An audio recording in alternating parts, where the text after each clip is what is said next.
Et c'est l'invité du jour en direct sur BFM TV. J'accueille à mes côtés Bernard Thibault. Bonsoir. Bonsoir. Merci, bienvenue à vous. Vous êtes le secrétaire général de la CGT. On est à 2 jours du sommet social à l'Elysée. Grosse actualité, bien entendu. Grosse actualité aussi avec la perte du AAA français. Je voudrais commencer par cet élément-là avec vous et vous faire réagir dessus. On va revenir sur le sommet social très largement. Cette perte du AAA, d'abord, c'est aussi critique qu'on le dit. Comment voyez-vous cet élément-là aujourd'hui, les partenaires sociaux ? Je comprends l'exercice compliqué pour le président de la République, qui nous a quand même présenté 2 plans de rigueur au nom de la conservation du 3A par les agences de notation. Je remonte même le temps plus loin encore. La réforme des retraites en 2010 a été faite déjà à l'époque, il le reconnaît après coup, non pas pour conforter le système de retraite par répartition, mais déjà en son temps pour donner des gages à ces agences qui exigeaient déjà à ce moment-là des économies sur les dépenses sociales, une réduction des déficits publics. Donc pendant des mois, voire des années, on a eu des décisions politiques de la part de ce gouvernement, inspirées, nous a-t-on dit, par l'importance que représentait la nécessité de conserver ce 3A, pour maintenant basculer à une explication beaucoup plus raisonnée, consistant à dire, après tout, c'est pas si important que ça, même si je relève que aussitôt l'annonce de cette agence effectuée, le président se précipite à faire une réunion de crise dans son bureau. Le Premier ministre fait une conférence de presse pour expliquer à la France entière que ça n'est pas une décision importante. Je ne vois pas donc de raison, si ça n'est pas une décision importante, pourquoi le Premier ministre fait une conférence de presse ? Qui avait été anticipée, donc c'est Standard & Poor's qui dégrade la France vendredi, et Moody's aujourd'hui qui dit « nous on réfléchit ». Oui, qui n'annonce pas d'ailleurs que ça ne sera pas le cas, mais enfin bon. Mais qui prend le temps. En même temps, plus fondamentalement, je crois que c'est symptomatique de la période dans laquelle on vit, de s'en remettre à des agences de notation dont peu de nos concitoyens savent véritablement comment elles fonctionnent. Qui sont-elles ? Quel rôle ont-elles ? Il faut savoir par exemple que l'État français paye pour être noté. Vous voulez dire que la France a trop mené sa politique en fonction des agences de notation ?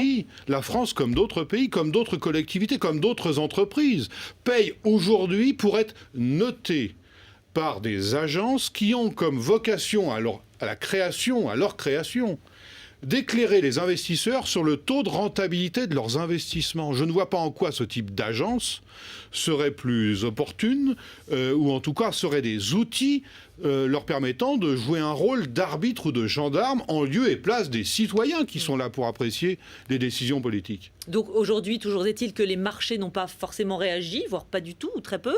Ça ne provoque pas de remous, on l'a constaté. Vous craignez quand même pour le... En même temps, il faut bien, dans les mécaniques aujourd'hui à l'œuvre, la perte d'une bonne note sur le marché international... à une note finalement très raisonnable aussi, puisqu'on est passé de très bon à bon. Oui, et avec la perspective de encore moins bon, si j'ai bien compris, les commentaires de cette agence. Non, c'est mauvais parce que ça, dans le système actuel, et c'est en ce sens qu'il faudrait aussi repenser les mécaniques financières actuelles.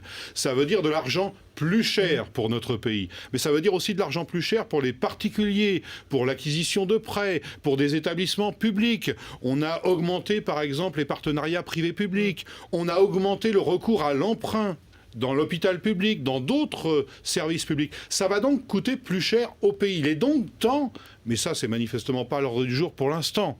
En tout cas, je souhaiterais que ça le soit davantage dans le débat public, y compris à l'occasion des élections présidentielles. Comment la puissance publique, quelle qu'elle soit, se réapproprie les outils de financement, des outils bancaires, et nous prenons par exemple un pôle public de financement. Il n'est pas praticable, il n'est pas possible d'être aussi dépendant d'outils aussi peu démocratiques que cela. Une dernière question encore sur le AAA. Est-ce qu'on ne stigmatise pas quand même un peu la France aujourd'hui, alors que finalement aucun pays européen ne mérite véritablement ce AAA ? Vous savez, ces agences ont dit à quelques mois d'intervalle, l'Europe ne va pas s'en sortir, il y aura une faillite, et y compris à propos de la situation aussi dramatique que des pays comme la Grèce ou d'autres désormais.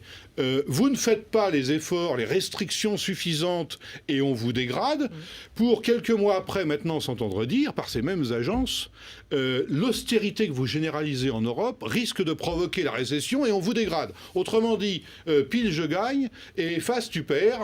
Ils ont toujours raison et ils sont capables de toujours retomber sur leurs pattes, quelles que soient les mesures prises par les gouvernements. En l'occurrence, ils se prennent en général pour plus d'austérité pour les salariés. C'est ce qui sera d'ailleurs au sommet sans doute après-demain. Alors on va y venir évidemment, c'est ce qui nous importe ce soir et vous particulièrement. Le sommet social, on est à 2 jours de sommet, il a été intitulé comme tel au départ. Là ça devient par la force des choses plus un sommet de crise. Qu'est-ce que vous en attendez, vous, à la CGT ? Écoutez, c'est le chef de l'État qui a annoncé ce sommet dans les premiers jours de décembre. Il a annoncé un sommet consacré à l'emploi. Et à ce moment-là, chacun avait compris qu'un président, sans doute candidat très prochainement, était soucieux des derniers chiffres du chômage et voulait au moins montrer qu'il cherchait à agir sur le sujet. Je ne dis pas qu'il aurait pu faire une démonstration effective, mais enfin, la question, c'est l'emploi. Et ça s'est transformé au fil des semaines par son discours à propos des vœux, où il annonce unilatéralement une réforme des mécanismes de financement de la sécurité sociale, l'instauration de la TVA sociale, que la plupart des syndicats contestent, et depuis encore des annonces selon lesquelles il fallait enlever des freins à la souplesse sur le marché du travail, d'où une nouvelle offensive sur le temps de travail. Le patronat souhaitant qu'on mette un terme à l'idée même qu'il y ait une durée légale du temps de travail. Et nous avons entendu des ministres, le Premier ministre, nous dire que ça allait être de nouveau à l'ordre du jour. Ceci dit, à ce stade, aujourd'hui, à l'heure où nous parlons, je ne sais pas ce qui sera effectivement sur la table des discussions, puisque le président, entre-temps, a aussi annoncé... Vous avez pas une espèce de conducteur Vous êtes dans le brouillard. Pas au moment où je vous parle. Je ne sais pas comment la réunion va se dérouler. Quels sont les sujets sur lesquels le président acceptera de discuter, voire de polémiquer, parce qu'il y a des sujets de polémique entre nous. Dès lors que j'ai aussi entendu qu'il avait l'intention de parler aux Français à la fin du mois, il n'est pas exclu qu'on ait une séquence pour nous écouter, mais sans qu'on soit plus avancé à la fin du sommet qu'on ne l'était avant de rentrer dans la salle de réunion. Alors on va rentrer dans ces mesures, dans le détail de ces mesures dans un instant. Bernard Thibault, en décembre, vous hésitiez à y aller. Là, vous y allez pour finalement essayer d'imposer aussi... On ira pour porter la contradiction. On ira pour dire pourquoi nous ne sommes pas d'accord, pourquoi nous contestons l'approche selon laquelle toutes ces mesures seraient justifiées par un coût du travail trop élevé. Les ministres, le Premier ministre, le Président de la République le répètent à satiété. Ils reprennent le langage patronal. Les salariés français coûteraient trop cher dans une période, je le rappelle, où un salarié sur 2 gagne moins de 1 500 €. Dans la même période où les dirigeants du CAC 40 ont vu leur rémunération augmenter de 34% les 5 dernières années, je ne connais pas de salarié qui a eu une augmentation de salaire de 34% sans changer de qualification. Alors quand vous dites que vous y allez pour dire votre opposition, c'est à l'intérieur de l'Élysée, lors du sommet, et à l'extérieur aussi, c'est-à-dire... Oui, nous appelons, la CGT appelle, seule malheureusement, mais la CGT appelle à faire de la journée du sommet, dès lors que nous savons qu'il y a une offensive sur les règles de financement de la sécurité sociale. Ça appartient aux salariés, la sécurité sociale. Le président prétend légiférer dans l'urgence sur une modification fondamentale des règles de financement de la sécurité sociale. Et, deuxième attaque frontale, remettre le couvert sur la législation concernant le temps de travail. Plus de durée légale du temps de travail. C'est quand même 2 piliers très importants du contrat social. Vous dites que vous allez manifester donc le 18, donc après-demain. Vous êtes seul. Vous avez appelé évidemment les autres syndicats. Oui, il n'a pas été possible malheureusement de se mettre d'accord. Nous avions identifié dès décembre. Pourquoi ? Puisque typiquement sur la TVA sociale, vous êtes tous d'accord, je crois. Écoutez, jusqu'à présent, nous n'avons pas réussi à convaincre nos homologues syndicaux qu'il était important d'en appeler à la mobilisation pour empêcher de mauvaises décisions d'être prises par le président de la République. Donc c'est regrettable pour le 18. En même temps, moi j'appelle tous ceux qui seront disponibles à participer. Il va y avoir des rassemblements, il va y avoir des pétitions, il va y avoir des piquets devant les entreprises. Bref, il faut montrer le bout de son nez à l'occasion de ce sommet. Et puis derrière, moi je préconise qu'il y ait rapidement une nouvelle réunion de l'intersyndicale pour faire le point de la situation. Alors très précisément, pour en revenir à la TVA sociale, on sait qu'a priori elle devrait être mise en place avant les élections. Vous l'avez qualifiée d'arnaque, la plus importante de ce début d'année, je vous cite correctement. Oui, je confirme.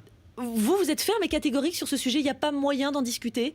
Il y a moyen de discuter du financement de la protection sociale et nous avons des propositions à la CGT et nous souhaiterions pouvoir en discuter. Mais là, on est confronté encore une fois, semble-t-il, à un président de la République qui a déjà arbitré avant le sommet, je vais mettre en place la TVA sociale. Au point, vous l'avez remarqué, que le Premier ministre a annoncé avant la réunion de mercredi que c'était déjà à l'ordre du jour du Parlement en février.